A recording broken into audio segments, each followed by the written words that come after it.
सभी लोग वैराग्य में हैं। योग वशिष्ठ की शुरुआत जहाँ से होती है, हाँ, क्या वो प्रश्न पूछे अपने आप को, मुक्ति का मार्ग क्या है? क्या केवल ज्ञान है या केवल कर्म है या फिर और कुछ है? तो थोड़ा अगर इसका अभ्यास किया है, और मैं चाहता हूँ कि आप लोग रोज इसका अभ्यास करें। हम जो भी आज तक पढ़ते आ रहे हैं, सुनते आ रहे हैं, उसका मनन अवश्य हो। अगर मनन नहीं किया और सिर्फ यहाँ पे सुने और चले गए, तो अभ्यास की एक जो पद्धति, एक तरीका होता है, वहां पे हम कहीं तो चूकते हैं। हाँ, आप कोई भी चीज करें, किसी भी विषय का अभ्यास हो, आपका कोई भी ध्येय हो, उसका अभ्यास का एक जो तरीका बताया गया है, वो यही है कि उसके बारे में आप काया वाचा मनसा, शरीर से उसके ऊपर काम करें, उसके बारे में बातें करें, और उसके साथ उसके ऊपर विचार भी करें। ये तीनों बातें आवश्यक होती हैं। जब भी आप दिन में थोड़ा समय मिलेगा तो किताब पढ़ लीजिए, किसी से बातें कर लीजिए, और अपने कार्य में भी देखिए कि क्या हमारे कार्य में यह जो हमने नॉलेज लिया है, जो ज्ञान ले रहे हैं, वो उसका हम इस यूज कर रहे हैं कि नहीं कर रहे हैं। हमने अभी तक जो जो भी कुछ की पॉइंट्स थे अब योग वशिष्ठ के, उनके बारे में अगर देखा जाए, तो एक सबसे पहले श्री राम जी का वैराग्य देखा था। और इस बात को हम समझ ले कि जीवन में कुछ भी प्राप्त करने के लिए हम जो भी प्रयत्न करते हैं, वो प्रयत्न नहीं करने चाहिए, ऐसी बात नहीं है। लेकिन उनके फल की तरफ थोड़ा अटैचमेंट कम रखें। जो भी आएगा वो शायद हो सकता है कि हमारे मन के हिसाब से हमारे फेवर में ना आए। तो ऐसी परिस्थिति में क्या करें? हाँ, तो ये पहले ही समझ ले कि जो भी आएगा वो हमसे अटैच्ड नहीं है। हम हमारा मन और हमारे ये जो विषय होते हैं, जो जिन जिन चीजों से हम अटैच हो जाते हैं, ये कभी एक नहीं हो सकते। ठीक है, इस बात का ध्यान रखें। तो कितना भी प्रयत्न करें, कितना भी आनंद लेने की प्रयत्न करें, वो हमारे मन को सेटिस्फाई नहीं कर पाएगा। हमारा मन इनफाइनाइट है, ये सारे ऑब्जेक्ट्स फाइनाइट है। तो फाइनाइट चीजें इनफाइनाइट को कभी समाधान नहीं दे सकते। यह बात समझ ले।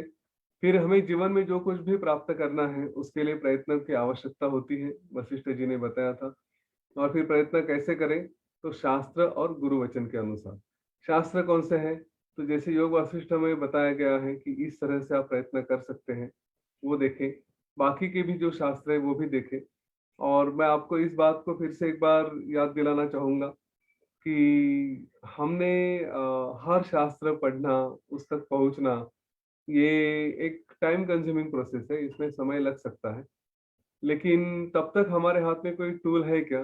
तो वो टूल है हमारे गुरुदेव। हाँ, उन्होंने जो भी हमें मार्ग बताया है, उन्होंने उनके वचन वही हमारे लिए प्रमाण है। प्रत्यक्ष अनुभव जब आएगा तब आएगा, अनुभव के लिए हमें प्रतीक्षा नहीं करनी। तो हम किसको माने? तो गुरु वचन जो है उसका हम इस्तेमाल करें, उसका उपयोग करें। और अ, उस पे असीम श्रद्धा रखें। कई बार यह होता है कि हम अपने जीवन में ये बात कह देते हैं कि गुरु को क्या जाता है बताने के लिए, उनको तो वो कुछ भी बता सकते हैं। हाँ, और हमें रियल लाइफ में जीना है। ये रियल लाइफ का एक कंसेप्ट थोड़ा विचार करिए कि क्या रियल होता है। रियल लाइफ बोलते हैं। और थोड़ा विचार करने लगेंगे तो मुझे सचमुच कहाँ आनंद है, और जो रियल की बात करता हूँ, तो समझ में आता है कि हम काफी सारे आभासी दुनिया में जीते हैं। जहाँ पे सचमुच आनंद है वो अंदर ही होता है, बाहर की दुनिया में भटकते रहते हैं, उसको रियल समझते हैं। हालांकि वो तो चेंजिंग है। तो इस बात को समझने के बाद गुरु वचन पे अगर विश्वास रखेंगे, और अगर गुरु वचन स्मरण नहीं होते कि क्या कहा है, या थोड़ा कंफ्यूजन है, तो अपने आप को ये प्रश्न पूछे कि इस परिस्थिति में अगर गुरुदेव होते तो वे क्या करते? तो मेरे ख्याल से 95% ऑफ द प्रॉब्लम्स हमारे चले जाएंगे, हमें उसमें कोई संकट नहीं आएगा। और इसके बाद अ, फिर उन्होंने किस तरह से प्रयत्न करने चाहिए उसके बारे में भी बताया है। बहुत सिंपल सिंपल टूल दिए हैं। पहले हमने जो जैसे देखे थे, 4 मोक्ष के द्वारपाल के बारे में कहा है। एक है शम, हम देखें हमारे जीवन में वो है कि नहीं, आ रहा है कि नहीं। जब भी हम थोड़ा आउट ऑफ कंट्रोल होने लगते हैं, थोड़ा मन इधर उधर भागने लगता है, तो देखिए कि अरे कुछ गलत तो नहीं हो रहा है क्या, मैं शाम में हूँ। क्योंकि वैराग्य आना आवश्यक है। वैराग्य के बाद हमारा वर्तन ये मुमुक्षु व्यवहार के हिसाब से होना चाहिए। जो मुमुक्षु है, जिनको मोक्ष की अपेक्षा है, उनके जैसा होना चाहिए। तभी आगे का ज्ञान हम प्राप्त कर सकेंगे, तभी समझ सकेंगे। जब हमारा मन शांत होगा, जब हमारी बुद्धि स्थिर होगी, तभी वो ज्ञान आएगा। अगर मन में ही इधर उधर भटकते रहेंगे, दिन भर वही विचार आते रहेंगे, तो ये ज्ञान कैसे आएगा अंदर ना। वो आवश्यक है। और इसीलिए मुमुक्ष व्यवहार में यही एक अपेक्षा रखी गई है कि आगे का ज्ञान प्राप्त करने के लिए आपका वर्तन इस तरह से होना चाहिए। तो ज्ञान प्राप्ति के लिए हम चारों तरफ से प्रयत्न कर रहे हैं क्या? क्या हमारे मन में श्रम है? क्या हमारे मन में संतोष है? हम जीवन में दिन भर जो भी कुछ करते हैं, कहाँ पे संतुष्ट होते हैं, कहाँ पे नहीं होते, उसको ऑब्जर्व करें। फिर तीसरी बात कही है विचार। क्या हम दिन में थोड़ा-सा विचार करते हैं कि नहीं कि मैं कौन हूँ? ये सब दुनिया जो देख रहे हैं, कितनी सत्य है, कितनी असत्य है? या बस भागे ही रहते हैं, भागे ही रहते हैं? ऐसा नहीं होना चाहिए, थोड़ा विचार अवश्य होना चाहिए। और साधु संगति सुबह तो हो ही रही है यहाँ पे, सत्संग तो हो ही रहा है। हाँ, फिर भी दिन में भी देखें कि गलत संग भी ना हो, कुसंगति ना हो, ये भी बड़ी आवश्यक बात होती है। कई उदाहरण ऐसे देखे जाते हैं कि दोनों चीजें अगर साथ में रही, साधु संग और कुसंगति, तो हमारा मन का स्वरूप ही अधःपतन का है। इंसान का एक ऐसा कहा है, इंसान का रूप या इंसान का स्वभाव ये अधःपतन की तरफ है। कि गलत बातें वो तुरंत पकड़ लेता है, उसके पीछे तुरंत भाग जाता है। और जो पॉजिटिव बातें हैं वो बताने के लिए भी या समझाने के लिए भी काफ़ी एनर्जी लगती है। गुरुदेव ने भी ये कहा था कि जी पॉजिटिव बातों का क्वेश्चन बहुत बार-बार करते हैं। आप पूछेंगे सचमुच ऐसा होता है क्या? उस पे विश्वास नहीं रख सकते। और अगर किसी ने कुछ गलत कह दिया तो हम उसका आसानी से स्वीकार कर लेते हैं। हम कहते हैं हाँ, ये ऑब्वियस है, ट्रू है करके, है ना? तो नेगेटिव न्यूज़ बहुत ज़्यादा फैलती है और इसीलिए मीडिया देखेंगे आप, न्यूज़पेपर देखिए या इलेक्ट्रॉनिक मीडिया देखेंगे, नेगेटिव न्यूज़ बहुत ज़्यादा उसके ऊपर बम्बार्डिंग कंटिन्यूअसली होता है। पॉजिटिव न्यूज़ हार्डली कभी कुछ बोली जाती है। तो यह मुमुक्षु का हमारा व्यवहार ये आवश्यक है, इसके ऊपर बार-बार विचार करें। ये पॉइंट्स हमने जो सीखे हैं अभी तक, उसके ऊपर मंथन ज़रूर होना चाहिए। और इसके बाद फिर हमारी जब मन की अवस्था ऐसी है कि हम सूक्ष्मतर ज्ञान ले सकते हैं, वो अभी वशिष्ठ जी यहाँ से बताना शुरू करते हैं। श्री राम जी के बड़े सुंदर-सुंदर प्रश्न हैं, उसके उत्तर भी वशिष्ठ ऋषि के काफ़ी सुंदर हैं। और यह एक थोड़ा-सा मैं आपको सावध करा देना चाहूँगा कि आज से जो शुरू होगा, उसमें कई सारी रोमांचक और सुंदर कहानियाँ भी आएँगी, लेकिन काफ़ी सारा ज्ञान ऐसा भी रहेगा कि जो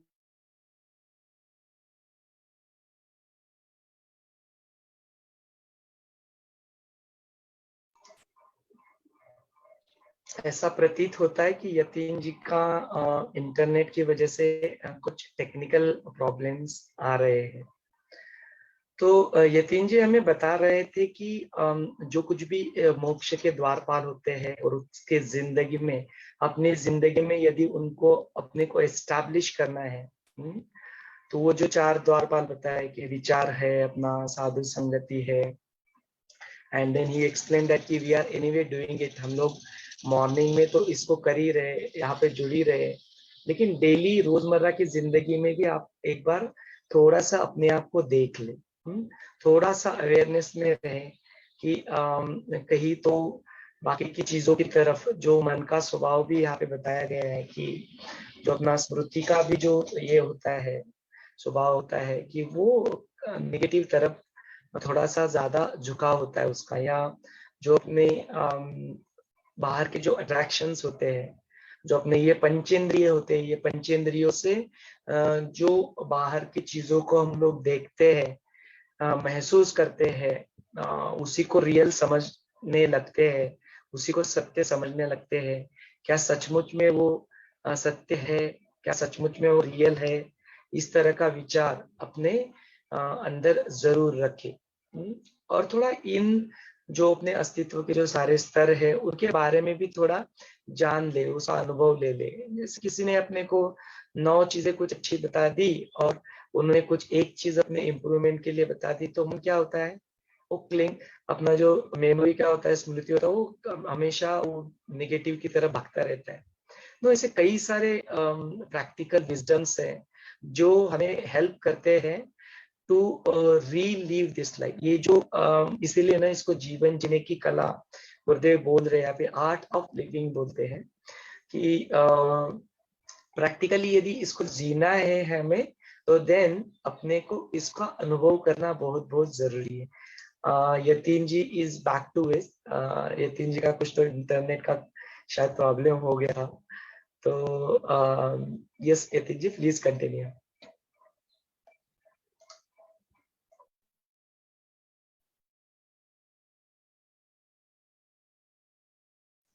ठीक है, क्षमा चाहता हूँ, थोड़ा इंटरनेट का प्रॉब्लम हो गया था। तो मैं ये बता रहा था कि इसके आगे का जो ज्ञान रहेगा उसमें काफी सारी रोचक कहानियां भी रहेगी और काफी गहरा ज्ञान भी रहेगा। हो सकता है थोड़ा समझने में डिफिकल्टी हो। मैं अपनी तरफ से पूरे प्रयत्न करूंगा कि जो जो भी सूक्ष्मतर ज्ञान है वो देने का प्रयत्न करूं तो आपको प्राप्त हो। साथ साथ आपको उसमें विचार मंथन भी करना पड़ेगा।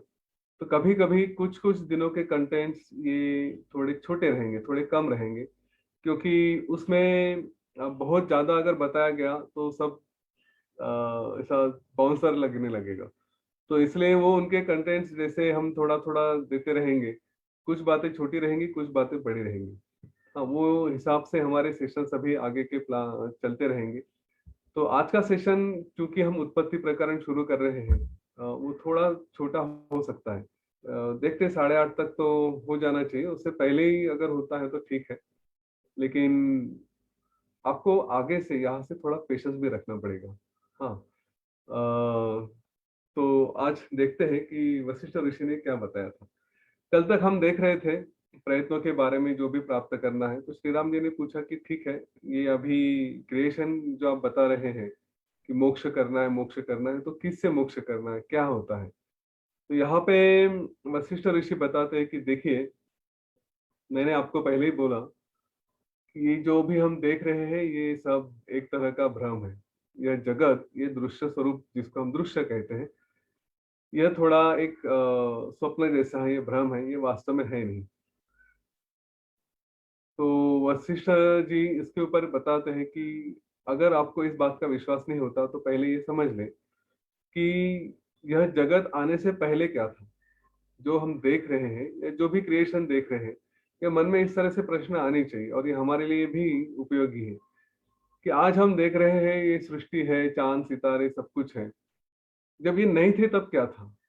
जब ये सूर्य नहीं था तब क्या था? ये आकाश गंगाएं नहीं थी तब क्या था? तो ये सब खत्म होने से, जो शुरू होने से पहले जो था वो, और ये सब जब खत्म हो जाएगा, कभी ना कभी समाप्त हो जाएगा, तो उसके बाद क्या? तो वही बात वशिष्ठ ऋषि पकड़ते हैं। वे कहते हैं कि देखिए श्री राम जी, सब कुछ है वो बस आत्मा ही है। जो इसके पहले कुछ था नहीं और इसके पहले जो कुछ है नहीं, उसको आप क्या कहेंगे? तो वही एक ही बात है कि जो है उसको हम आत्मा कहते हैं, पर ब्रह्म कहते हैं। तो इसको कैसे समझें? तो कहते हैं कि देखिए, जब सब कुछ नष्ट हो जाता है तो क्या रहता है? जो रहता है वो पर ब्रह्म है। उसको ही हम ब्रह्मन कहेंगे, उसको ही हम आत्मा कहेंगे, उसको ही हम परमात्मा कहेंगे, ईश्वर कहेंगे, जो भी नाम देने हैं, और उसको ही हम सत कहेंगे। ये सारे नाम ऋषियों ने, ज्ञानियों ने एक कंसेप्ट एक्सप्लेन करने के लिए, एक बात बताने के लिए रखी थी कि हाँ, ये सब कुछ जो भी है वो यही है। इसमें फिर किसका नाश होता है और किसकी उत्पत्ति होती है, और क्या कैसे पॉसिबल हो सकता है? हम थोड़े प्रैक्टिकल एंगल से ये प्रश्न अपने आप को पूछे कि हमें बताया गया था कि बिग बैंग थ्योरी है। बिग बैंग थ्योरी में मतलब क्या था कि ये जो सारा क्रिएशन था वो ऐसे एकदम छोटे फॉर्म में था। फिर उसमें आपस में कुछ तो एनर्जी का टकराव होने लगा, और फिर एनर्जी बढ़ने लगी, और एनर्जी बढ़ते बढ़ते बढ़ते बढ़ते फिर उसमें ब्लास्ट होने लगे। तो फिर एक दूसरे के साथ उनकी टक्कर होते होते आगे ब्लास्ट होते गए, और उसके बाद फिर ये क्रिएशन हुआ। तो यहाँ तक तो ठीक है बताने के लिए। पर उसके अंदर भी जाके ये प्रश्न हम पूछ सकते हैं कि अगर ये कहते कि सब कुछ एक जैसे पत्थर जैसे था या एक जगह स्थिर था, तो उसके अंदर आप जो कह रहे हैं वाइब्रेशंस हुए या कुछ हुए, तो वो किसने की? हाँ, ऐसा क्या कारण हुआ कि वो हुए? जब भी हम कुछ कहते कि अपने आप से होता है, इसका उत्तर हमें योग वशिष्ठ और साइंस दोनों में एक ही उत्तर आता है एंड में जाके कि नहीं, अपने आप से हुआ। तो अपने आप से कैसे हुआ? जो भी साइंटिस्ट है उन्हें हर जगह जाके एक्सप्लेन करना पड़ेगा कि अपने आप से कैसे हुआ। जो क्रिएशन आया था वो ऐसे ही क्यों था? ये प्रश्न हमारे मन में जब आने लगेंगे, तब हम धीरे धीरे धीरे धीरे सचमुच अंदर जाने शुरू करते हैं। आज अगर हम कोई कहता है कि पृथ्वी ये सूरज के सराउंडिंग में है, वहां पे घूमती रहती है, अपने आप में अपने बाजू में घूमती है, तो हम ये प्रश्न पूछ सकते हैं कि हाँ, अपने आप में क्यों घूमती है? तो किसी ने कहा होगा कि वो फेंकी गई है, वहां से एक टुकड़ा आया था और फिर वो अलग अलग हो गए और उसको गोल गोल घूमने लगे क्योंकि एक बाजू से बड़ा सितारा गया था, ऐसा कुछ कहा जाता है। तो वो क्यों गया था? वो कहाँ से आया था? इस तरह के प्रश्न जब हम पूछने शुरू करेंगे ना, डीप में जाना शुरू करेंगे, तो उसके उत्तर यही होते हैं कि कुछ तो नहीं था और यहाँ पे कुछ ऐसा लग रहा है कि एक बताया जा रहा है कि कुछ है करके। वास्तव में शायद कुछ भी नहीं था। और यही वशिष्ठ ऋषि बताने का प्रयत्न करते हैं कि शुरू में कुछ था ही नहीं, तो फिर जब कुछ था नहीं तो कहाँ से आया? तो कुछ हुआ ही नहीं है। यह सारा केवल भ्रम है, हम जो भी देख रहे हैं, क्योंकि ना किसी बात की उत्पत्ति हुई है, ना किसी बात का नाश होने वाला है। हम अपना भी हमारी भी उत्पत्ति नहीं है, हमारा भी नाश नहीं है। हम बस वही अमर और जो कभी जन्मा नहीं, ऐसा ही वो आत्मा स्वरूप है। इस बात को आप ध्यान में रखें, ऐसा श्री वशिष्ठ ऋषि कहते हैं। तो श्री राम जी पूछते कि अगर ऐसा है तो फिर हम इसको सत्य क्यों मानते हैं? हाँ, अगर आपने कह दिया भ्रम है तो भ्रम है, फिर भ्रम ही मान के चले। तो ये इसको सत्य क्यों समझते हैं? इतना हमें विश्वास क्यों होता है कि ये सब कुछ सत्य है? यहाँ पे वशिष्ठ ऋषि कहते हैं कि हमारे मन के ऊपर जो इतने बार बार कई जन्मों से ये इम्प्रेशंस बने हैं कि यह सब कुछ सत्य है, और इसी को हम सत्य मानते हैं, जो दृश्य है उसको सत्य मानते हैं, और इसीलिए हम उसमें फंस जाते हैं, और वही हमारे लिए बंध भी है। वास्तव में देखा जाए तो मोक्ष क्या है? तो यह दृश्य, इसको सत्य न मानना, ये मोक्ष हो जाता है। पर हम मोक्ष के लिए पहले ये समझ में आना चाहिए कि बंध क्या है, किसमें फंसे है, व्हाट इज बॉन्डेज।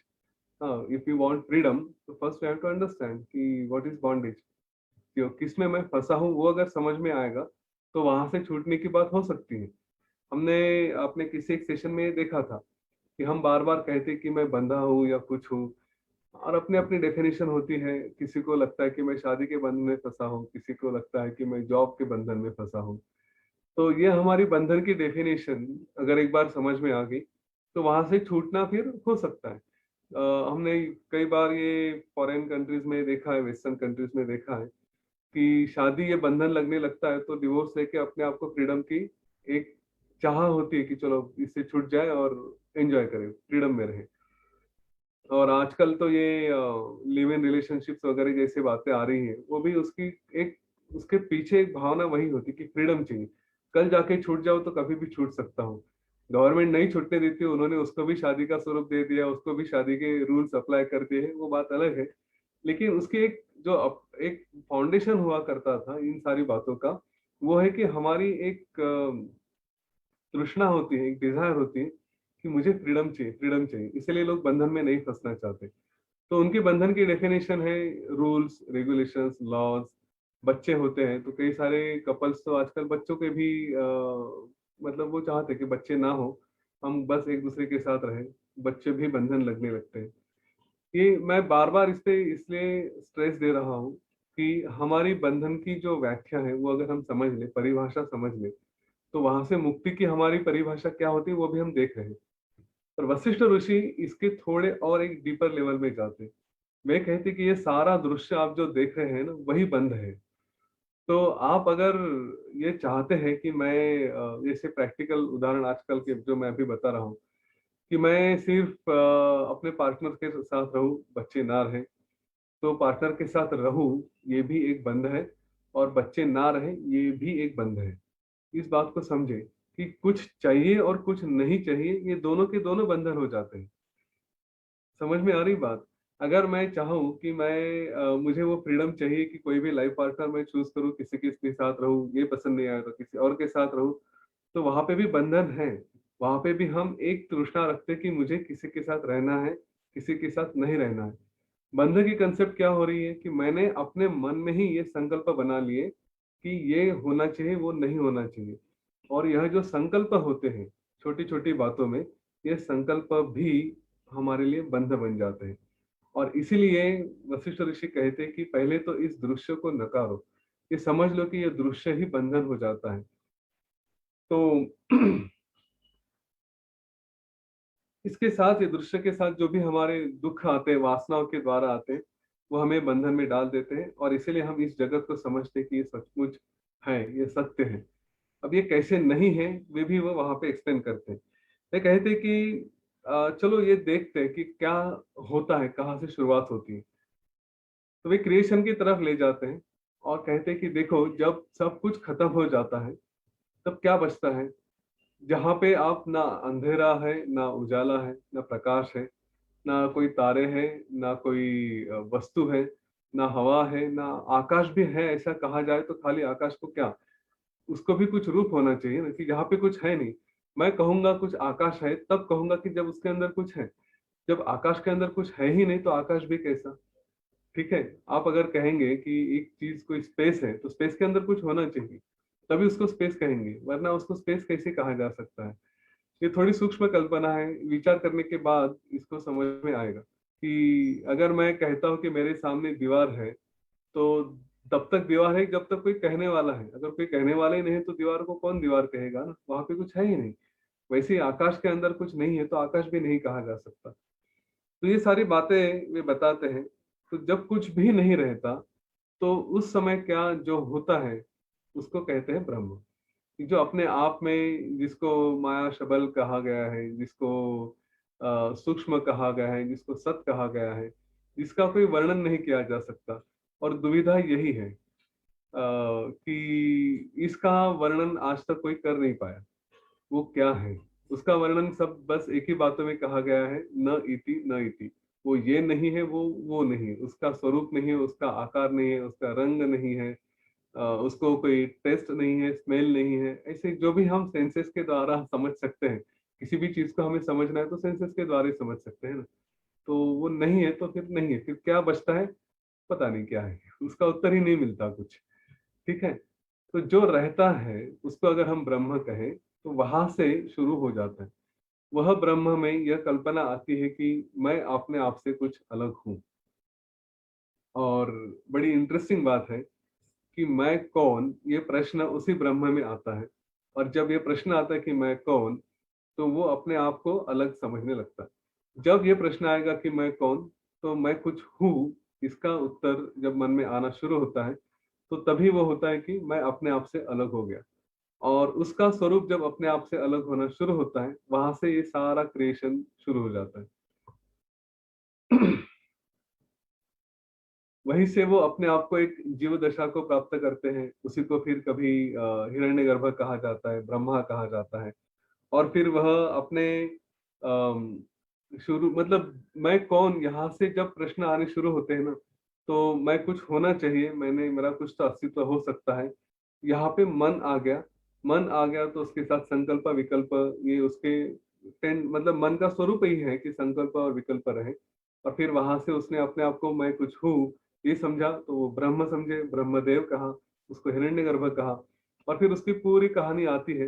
ये सारा सीक्वेंस हम कल डिटेल में देखेंगे, एक एक सूक्ष्म रूप से जाके देखेंगे कि कैसे कैसे यह स्वरूप बनाया गया है, कैसे कैसे अस्तित्व आता है, कैसे कैसे आकाश, अग्नि, वायु, उसके बाद ये जो पृथ्वी है, ये सारे तत्वों में वही ब्रह्म अपने आप को, एक बार अपने आप से ढल गया, अपने आप को भूल गए, तो वहां से वो धीरे धीरे धीरे धीरे क्या कहेंगे, उस रूप पे जाके ये सारा क्रिएशन क्रिएट कर देते हैं।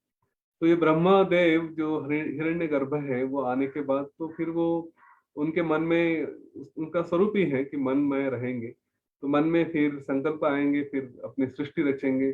सृष्टि रचने में तो फिर जो भी है वो इंसान रहेंगे, प्राणी रहेंगे, जानवर रहेंगे, राइट, ये सारी वस्तुएं रहेंगे, सारा भ्रम रहेगा, सारे चांद सितारे सब कुछ, सौर मंडल, आकाशगंगा, सब कुछ बन जाते हैं। ठीक है, लेकिन इसमें अगर देखा जाए तो क्रिएशन कुछ हुआ क्या? कहीं भी क्रिएशन नहीं हुआ। बस मन में एक संकल्प, जो कि ब्रह्म है उसमें एक ये संकल्प आया कि मैं कुछ तो हूँ, और उसने उस संकल्प से ही सारा क्रिएशन मन ही मन में किया, क्योंकि फिजिकल करने के लिए कुछ तो मटेरियल चाहिए ना। अगर उनको धरती बनानी है तो कहीं से तो मिट्टी लेकर आनी पड़ेगी, उनको वायु है तो कहीं से तो गैसेस लेकर आने पड़ेंगे, कहाँ से आएंगे? इन सब का ओरिजिनिंग कहाँ से हुआ है, अगर यह भी प्रश्न हमने पूछा, मिट्टी है, पत्थर है, जो भी है, ये गैसेस है, ये कहाँ से आए? हाँ, इन प्रश्नों के उत्तर ढूंढते ढूंढते हम वहीं पे पहुंच जाते कि अरे कुछ तो था नहीं। कभी तो वो समय रहा होगा कि जहाँ पे कुछ भी नहीं था, और जो कुछ भी नहीं है उसमें कुछ है, ये पॉसिबल ही नहीं हो सकता। तो नेचुरली ये सारा सपना ही सपना है। और ये योग वशिष्ठ यहाँ से आगे इन ही बातों पे चलता रहेगा कि सब कुछ सपना ही है। सपने में हम जैसे किसी प्रसंग को, किसी दृश्य को सच मानते हैं, सत्य मानते हैं, उसका अनुभव भी करते हैं। हमने सबने सपने में अनुभव किए हैं कई सारे, और हमें वो सत्य लगे हैं। अगर शेर को देखा होगा तो डर लगा होगा, तो सपने में डर लगा है, लेकिन यहाँ पे जो हमारा शरीर है उसमें भी हमारी हृदय की धड़कनें बढ़ चुकी होती है ना? तो वैसे ही जब हम उसको इतना सत्य मानने लगते हैं, तो वैसे ही वे बताते हैं कि जो कुछ है नहीं उसी को हम समझते आ रहे हैं, वही सब कुछ स्वप्न रूप है। और वे कहते कि जब तक ये दृश्य है तब तक बंध है। जब तक दृश्य में फंसे रहेंगे, जब तक हम इन बातों को सत्य मानते रहेंगे, तब तक हम इसको सत्य समझते रहेंगे। अब यहाँ से छूटना कैसे है? तो सिर्फ ये सब झूठ है, ये सब स्वप्न है, ये सब असत्य है, ऐसा कहते कहते कहते कहते तो नहीं छूट सकती। ये तो खाली शब्दों का खेल रहेगा ना। आज हम देखेंगे यहाँ से सेशन में मैं बहुत जोर जोर से चिल्ला चिल्ला के बताऊंगा ये सब सपना है, स्वप्न है। क्या वो हमारे मन में पक्का हो जाएगा? क्यों नहीं होता? श्री राम जी ने यह प्रश्न पूछा था, तो उन्होंने कहा कि ये इतने सालों का इम्प्रेशन है, और इतने सालों के इम्प्रेशंस के जो हमारे मन पे संस्कार हो चुके हैं, जो हम इसे बार बार बार बार सत्य मानते हैं कि ये है, ये सब मेरे क्या रिश्तेदार है, मेरे सगे संबंधी है, मेरी संपत्ति है, मेरा पैसा है, हाँ, मेरी भावना है, और मैं अपने अस्तित्व को भी वो अहम के भाव से मानता हूँ। जब मैं कहता हूँ मैं हूँ, तो वहां पे वो अहंकार आता है। तो ये सब कुछ है करके हम जो चल रहे हैं, इसमें एक तरह से कारण क्या है? तो इसके सारे संस्कार हैं, इतने जन्मों के हमारे संस्कार रहे हैं, और वही हमें इस बात को छोड़ने नहीं देते, हम इसको पकड़ के रखते हैं। और यहाँ पे हमें एक बात बहुत आवश्यक है समझना, कि हमारे कोई पुराने संस्कार तोड़ने हैं, तो उसको तोड़ने का दूसरा मार्ग है। एक तो छोड़ने की कोशिश करें तो नहीं छूटते, कई बार ये होता है, कितने प्रयत्न करें वो पुराने संस्कार नहीं छूटते। तो उनको तोड़ा कैसा जाए? तो उसके अपोजिट संस्कार लेकर आने पड़ते हैं। आज अगर मैं एक बात समझ रहा हूँ, दूसरी बात उसके अपोज में आ गई, राइट, तो ये उसको तोड़ने के प्रयत्न कर सकती है, वो तोड़ सकती है। तो योग वशिष्ठ में इसीलिए जो मैंने शुरू में ही कहा था कि योग वशिष्ठ बार बार बार बार पढ़ना चाहिए। स्वामी वेंकटेशानंद की जो पुस्तक है, जो 365 दिनों का उसका ऑर्गेनाइजेशन है, उनका विचार बहुत अच्छा है, और जिस तरह से उन्होंने रखा है वो भी बहुत अच्छा है। पर एक तो इंग्लिश में है जो हमारे लिए थोड़ी सबके लिए थोड़ी डिफिकल्ट होती है, ऊपर से वो आध्यात्मिक भाषा है, वो और भी इंग्लिश वो थोड़ी टफ होती है, और ऊपर से योग वशिष्ठ जैसा ग्रंथ है, तो उसका भी थोड़ा टफनेस अपने आप में आ जाता है, थोड़ी मुश्किल बढ़ जाती है। पर उनका जो उनकी जो संकल्पना रही है वो बहुत सुंदर है, कि रोज आप एक पन्ना पढ़ो, और रोज आपके मन में ये संस्कार हो जाए कि यह सब भ्रम है। तो 1 साल तक अगर आपके मन में रोज रोज रोज रोज ये हैमरिंग होता रहा कि यह सब भ्रम है, यह सब स्वप्न है, तो आशा है कि हमारे जो इतने घने संस्कार हैं, इतने पक्के संस्कार हैं, कि हम इसको जो सब सत्य समझ रहे हैं, वो थोड़े ढीले पड़ जाए। देखिए, यह अज्ञान की दीवार जो सामने खड़ी है, उसके ऊपर ज्ञान का हथौड़ा रोज मारना ही है। ये बात होनी मुश्किल है कि एक ही दिन हथौड़ा मारा और वो दीवार टूट गई, ये थोड़ा कठिन है। इसको रोज रोज रोज रोज हथौड़ा मारते रहेंगे ना, तो एक दिन दीवार टूटनी ही टूटनी है। ये तो हमने सबने अपने इस जीवन में रियली देखा ही है कि हम प्रयत्न करने शुरू करते हैं तो पहले ही प्रयत्न में यश नहीं आता, हमें बार बार प्रयत्न करने पड़ते हैं। तो लेकिन ये विश्वास होना चाहिए कि कुछ हथौड़े मारने के बाद वो दीवार टूटेगी ही टूटेगी। वैसे ही यह ज्ञान हमारे जीवन में रोज रोज अगर आता रहा, इसलिए मैं बार बार इस बात पे स्ट्रेस देता हूँ कि हम वो पुस्तक पढ़ें, योग वासिष्ठ पढ़ें और ये जीवन भर पढ़ते रहें। मैंने अगर मेरी तरफ से संकल्प ये है कि जब तक सांस में सांस है तब तक पढ़ते रहना है।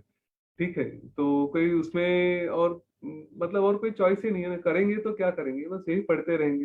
थोड़ा ही पढ़े दिन भर, ये नहीं कि पूरी किताब लेके वही करते रहें, जितना हो लेकिन पढ़ते रहें। उसका उपयोग ही यह है कि हम लंबे समय तक हमारे मन में जब ये संस्कार होंगे कि अरे ये सब झूठ है, ये असत्य है, तब वो हमें धीरे धीरे धीरे धीरे हमारी मन की शक्ति, मन के संकल्प ये थोड़े वीक होते जाएंगे, ये ढीले पड़ते जाएंगे। और फिर जब इस संसार के ऊपर से हमारी आस्था उठती जाएगी, उसके ऊपर से हमारी अटैचमेंट उठती जाएगी, तब वो मोक्ष की तरफ हमारी जो प्रगति है वो बढ़ेगी, तब हम उतने फास्ट हो जाएंगे, आगे बढ़ते जाएंगे। तो ये संस्कार करने हैं। और साधु संग से हम बाकी लोगों को भी जब सुनेंगे बार बार तो उसका भी फायदा होता ही है।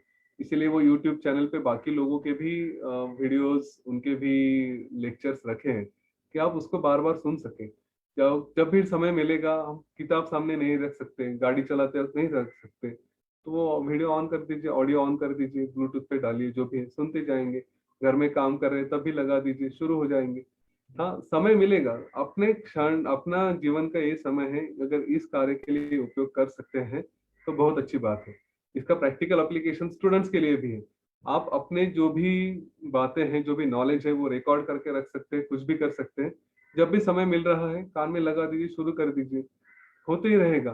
फायदा होता ही है, नहीं ऐसा नहीं। श्रवण भक्ति ये एक इतना सुंदर काम है कि जो अपने मन में जाके बराबर परिणाम करता ही करता है। ये पता नहीं कब काम में आएगा। हमने ऐसे कई लोगों के साथ देखा है कि उन्हें मुन्ना भाई में भी शायद दिखाया था, मुन्ना भाई एमबीबीएस में भी, वो कोई चैटर्जी करके होते हैं ना, उनके साथ भी वही दिखाया था कि संस्कार हो रहे हैं।